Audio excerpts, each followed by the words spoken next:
Hi. PT period.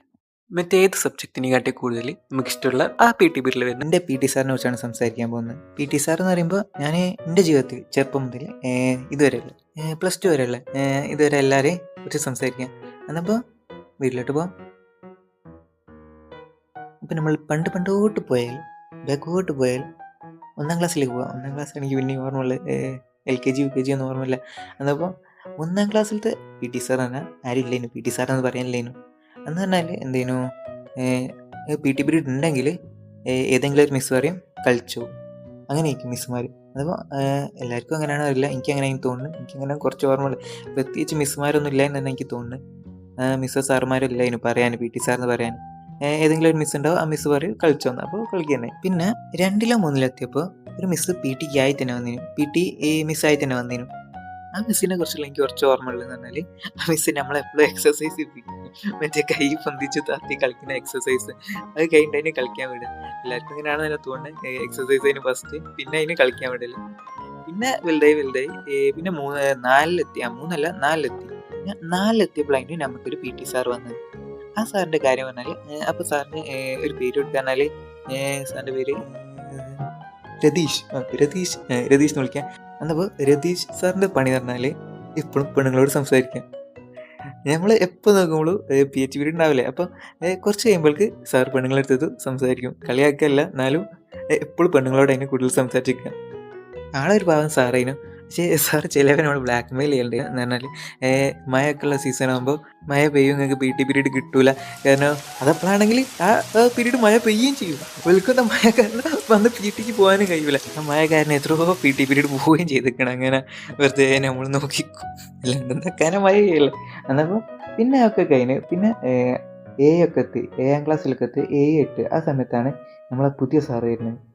ഈ സാറിന് തന്നെ ഭയങ്കര സ്ട്രിക്റ്റ് സാറാണ്. ഈ സാറിൻ്റെ റൂമേഴ്സ് മീൻസ് ഈ സാർ ഭയങ്കര ഫേമസ് സാറാണ്. റൂമേഴ്സ് ഒക്കെ ഉണ്ട് സാറിൻ്റെ, നമ്മൾ ചെറുപ്പത്തിലേക്ക് കേട്ട് വരുന്നത്. അപ്പോൾ ഈ സാറിന് ഒരു പേര് കൊടുക്കാന്നാൽ രമേശ്. രമേശ് സാർ എന്ന് പറയുമ്പോൾ ഭയങ്കര സ്ട്രിക്റ്റ് സാറാണ്. നമ്മളെ സീനിയേഴ്സിൻ്റെ അടുത്ത് നിന്നൊക്കെ ഇങ്ങനെ റൂമേഴ്സ് വരും, സാർ ഭയങ്കര സ്ട്രിക്റ്റ് ആണ്, സാറാരോ തല്ലി, സാർ സോറി അങ്ങനെയൊന്നുമില്ല, എന്നാലും സാറാരോ ചീത്ത പറഞ്ഞ് എന്തേനു പണിഷ്മെൻറ്റ് കൊടുത്ത്, അങ്ങനെ പലതും അങ്ങനെ കേട്ട് വരുന്ന സാറേനു രമേശ് സാറ്. ഈ സാറിൻ്റെ പീരീഡിൽ പറഞ്ഞാൽ നമ്മൾ താഴത്ത് പോയി ബോൾ എടുക്കണം. താഴത്താണ് സാറിൻ്റെ സ്ഥലം. ആ സ്ഥലത്ത് പോയി ബോൾ എടുക്കാൻ വരെ ചിലർക്ക് ഭയങ്കര പേടിയാണ് സ്റ്റാർട്ടിങ്ങിലൊക്കെ. ചിലപ്പോൾ സാറ് ക്ലാസ് റൂമിലേക്ക് വരും, അല്ലെങ്കിൽ നമ്മൾ പോയി ബോൾ എടുത്ത് സാറിനോട് ചോദിച്ചിട്ട് പുറത്ത് പോകണം. സാറ് ചോദിക്കാണ്ടൊക്കെ പോയാൽ പിന്നെ വേറെ കേൾക്കാം. പിന്നെ സാർ പിന്നെ ഒരു ഭയങ്കര സീനിയർ ആയിട്ടുള്ള സാറാണ്. എന്തായാലും 35-40 മുകളിൽ വയസ്സുണ്ടാവും എന്ന് എനിക്ക് തോന്നുന്നു. കാരണം ഞാനില്ലേ പണ്ടത്തെ സീനിയേഴ്സിൻ്റെ റൂമേഴ്സ് വരെ കേട്ട് വരുന്ന സാറാണ്. അപ്പോൾ ഭയങ്കര വയസ്സുണ്ടാവാൻ മതി, ഓവർ വയസ്സുമില്ല. പിന്നൊരു കാര്യം എന്ന് പറഞ്ഞാൽ, സാർ എവിടെ നിൽക്കുന്നത് അവിടുന്ന് ലൈൻ വളയും. ഞാൻ ഉദാഹരണം പറയാം. ഞാൻ ഒരു CBSE സ്കൂളിലാണ് പഠിച്ചത്. ആ സമയത്തുള്ള സാറാണ് ആ സാർ. എന്നപ്പോൾ നമുക്ക് സ്കൂൾ വിടുമ്പോൾ ലൈനിൽ പോകേണ്ട പറ്റൂല. എന്നപ്പോൾ ലൈനിൽ പോകുമ്പോൾ സാറ് നടുവിൽ നിൽക്കും, റോഡിൻ്റെ നടുവിൽ നിൽക്കും. റോഡല്ല മീൻസ് നമ്മളെ സ്കൂളിൻ്റെ ഉള്ളിലത്തെ റോഡിൻ്റെ നടുവിൽ നിൽക്കും, ആരെ ലൈൻ തെറ്റിക്കുന്നത് നോക്കാൻ. അന്നപ്പോൾ നടന്ന് സാറിൻ്റെ അടുത്ത് എത്തുമ്പോൾ എല്ലാവരും ഒരു വളയും. മീൻസ് ആ സാറിൻ്റെ അടുത്ത് നിന്ന് ഇപ്പോൾ ഒരു ഡിസ്റ്റൻസ് ബാക്കോട്ട് അകലും അങ്ങോട്ട്. സിമ്പിളിൽ പറഞ്ഞാൽ സാറിൻ്റെ അടുത്ത് നിന്ന് എല്ലാവരും മാറി നിൽക്കും. അത്രയും പേടിയുള്ള ഒരു സാറാണ് എല്ലാവർക്കും. ഞാൻ ജനറേഷനായിട്ട് കേട്ട് വരുന്ന സാറ് ഭയങ്കര സ്ട്രിക്റ്റ് ആണ് സീനിയേഴ്സിൻ്റെ മുന്നിൽ നിന്ന്. എന്നപ്പോൾ എല്ലാവർക്കും അറിയാം ആരാണ് സാറ്, എങ്ങനെയാണ് സാറ്, അങ്ങനെ എല്ലാവരുടെ അടുത്തുനിന്നും കേൾക്കുന്നതാണ്. ഞാൻ പറഞ്ഞില്ലേ സീനിയേഴ്സിൻ്റെ എല്ലാവരുടെ അടുത്തുനിന്നും കേൾക്കുന്നതാണ് സാറ് ഭയങ്കര ആളാണ്. അങ്ങനെയൊക്കെ അങ്ങനെ എല്ലാവരും മാറി നിൽക്കും സാറിൻ്റെ അടുത്ത് നിന്ന്. അത്രയും പേടിയുള്ള ഒരു സാറ് വരുന്ന ആ സാറിൻ്റെ ഇങ്ങനത്തെ റൂമർ അല്ലാണ്ട് വേറെ റൂമറുണ്ട്. രമേശ് സാറിൻ്റെ വേറെ റൂമറുണ്ട്. ആ റൂമർ എന്ന് പറഞ്ഞാൽ സാറിന് മുടിയില്ല എന്നതിന്. ആ റൂമർ മുടിയില്ല പറഞ്ഞാൽ മൊട്ടയാണ്. അപ്പോൾ സാറ് വിഗ് വെക്കല എന്നതിന് വേറെ റൂമർ. ഞാൻ സാറിൻ്റെ തല കുറേ നോക്കി, എനിക്കൊന്നും മനസ്സിലായില്ല വിഗാണെന്ന്. അപ്പോൾ അറിയില്ല ആ റൂമർ ശരിയാണോ തെറ്റാണോ. പിന്നെ സാറിൻ്റെ മൈൻഡ് പറഞ്ഞാൽ ചിലപ്പോൾ നല്ലതായിരിക്കും, ചിലവ് നല്ല പെരുമാറ്റമായിരിക്കും, ചിലവ് ഭയങ്കര സ്ട്രിക്റ്റ് ആയിരിക്കും. അങ്ങനെയായിരുന്നു സാർ.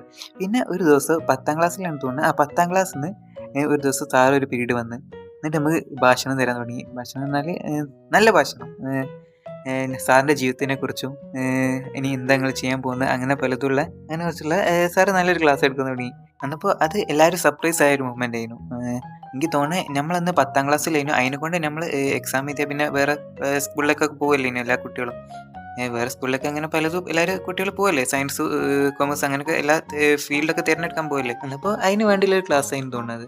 പിന്നെ എൻ്റെ കാര്യം പറഞ്ഞാണ് ഞാൻ +1 +2 എത്തി. +1 +2 എത്തിയപ്പോൾ PT പോയിട്ട് ഒരു ലൈബ്രറി പീരീഡ് പോലും ഇല്ല അവിടെ.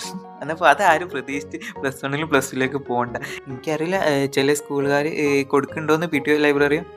നമ്മൾ കാരണം ചോദിച്ചപ്പോൾ നമ്മൾ പറഞ്ഞ് നിങ്ങൾക്ക് സാറ്റർഡേ ലീവ് തരുന്നുണ്ട്. സാറ്റർഡേ ലീവ് തരുന്ന കാരണം PTയും ലൈബ്രറിയും അങ്ങനത്തെ പീരീഡൊക്കെ ഒഴിവാക്കിയിട്ടാണ് നിങ്ങൾക്ക് സാറ്റർഡേ ലീവ് തരുന്നത്. അത് നമുക്ക് ഓറ് സംസാരിക്കാൻ എത്തില്ലല്ലോ. എന്തായാലും സാറ്റർഡേ ലീവ് അല്ലേ, ഇനി അതിന് സാറ്റർഡേ ലീവ് ഉള്ളതുകൊണ്ട് പോക്കണ്ടല്ലോ ആവശ്യമില്ലാണ്ട്. അങ്ങനെ അത് പറഞ്ഞ് അത് ഒതുക്കി മാറ്റി. എനിക്കറിയില്ല കേട്ടോ ആ കാര്യത്തിൽ എത്ര സത്യം ഉണ്ടെന്ന്. ഞാൻ എന്നോട് ഞാൻ പറഞ്ഞത് താങ്കളോട്. പിന്നെ എനിക്ക് ഓർമ്മയുള്ളത് ഒരു പ്രാവശ്യം PT പീരീഡ് എന്ന് പറയാൻ പറ്റില്ല, നമ്മളോട് കളിച്ചോന്ന്. അതിനെ നമ്മളെ ഇംഗ്ലീഷ് മിസ്സിനോട് തെണ്ടി വാങ്ങിയതിന്. ഒരു പീരീഡ് ഫ്രീ ആയിരുന്നു, മിസ്സിന് ക്ലാസ് എടുക്കാനില്ലായിരുന്നു. അത് നമ്മൾ +1 മിസ്സിനോട് തെണ്ടി ഒരു പീരീഡ് വാങ്ങിയതാ. എനിക്കറിയാലോ 1 മണിക്കൂർ ഉണ്ടാവും, കാരണം +1 +2 എത്തുമ്പോൾ നമ്മളെ ക്ലാസ്സൊക്കെ 1 ഹവറിലേക്ക് ഷിഫ്റ്റ് ആവും. അന്നപ്പോൾ എല്ലാ പീരീഡും 1 മണിക്കൂറുണ്ടാവും. അന്നപ്പോൾ ആ 1 മണിക്കൂർ മാത്രമാണ് എനിക്ക് +1 നമ്മൾ കളിച്ചതെന്തെങ്കിലും. നമ്മളെല്ലാവരും നമ്മളെ ക്ലാസ്സിൽ എല്ലാവരും കൂടി എന്തെങ്കിലും കളിച്ചത്, ബോയ്സ് എല്ലാവരും കൂടി ട്ടോ എന്തെങ്കിലും കളിച്ച്. എന്നപ്പോൾ വേറൊരു പീരീഡും കിട്ടിയില്ല, അത് മാത്രമേ കിട്ടിയുള്ളൂ. പിന്നെ കുറേ തെണ്ടീന് നമ്മൾ, പക്ഷെ എന്നാലും കിട്ടിയില്ല. എന്നപ്പോൾ അങ്ങനെ അതും കഴിഞ്ഞിട്ടി. ഏതായാലും +2 കഴിയാനുമായി, മോഡൽ എക്സാം ഒക്കെ തുടങ്ങുകയാണ്. അപ്പോൾ ഞാൻ ഇതൊക്കെ ഉണ്ടാക്കി നടക്കുക. അപ്പോൾ ഇതുവരെ ആരെങ്കിലും കാണുന്നുണ്ടെങ്കിൽ ഓൽക്ക് നന്ദി. കാരണം ഞാൻ പറയുന്നത് അതൊക്കെ കേട്ട് നിൽക്കുന്നുണ്ടല്ലോ ആരെങ്കിലും. പിന്നെ ഞാൻ എല്ലാ വീഡിയോയിലും പറയുന്ന മാതിരി ഈ വീഡിയോ ഞാൻ അറിയുന്ന ആരെങ്കിലും കണ്ടാൽ, അല്ലെങ്കിൽ ആ വീഡിയോ പറയുന്ന ആരെങ്കിലും കണ്ടാൽ ഒഫൻഡ് ആവരുത്. ഞാൻ ആരെ പേര് ഉപയോഗിച്ചില്ല, ഞാൻ സ്കൂളിൻ്റെ പേര് പോലും ഉപയോഗിച്ചില്ല കേട്ടോ. അപ്പോൾ ഇതുവരെ കണ്ടവർക്ക് താങ്ക് യു. പിന്നെ ആ വീഡിയോ ലൈക്കും ഷെയർ സബ്സ്ക്രൈബ് ഒക്കെ ചെയ്യാത്തവർ കേട്ടോ. പിന്നെ നിങ്ങൾക്ക് നിങ്ങളെ PT സാറിനെ കുറിച്ച് എന്തോ കമൻറ്റ് ചെയ്യാനുണ്ടെങ്കിൽ കമൻറ്റ് ചെയ്യുക. വേറെ എന്തെങ്കിലും പറയാനുണ്ടെങ്കിലും കമൻറ്റ് ചെയ്യുക, വെറുതെ ചെയ്തോളേ. എന്നപ്പോൾ ഇത്രയും നേരം എൻ്റെ ചറപറ കേട്ടതിന് thank you and thank you for watching.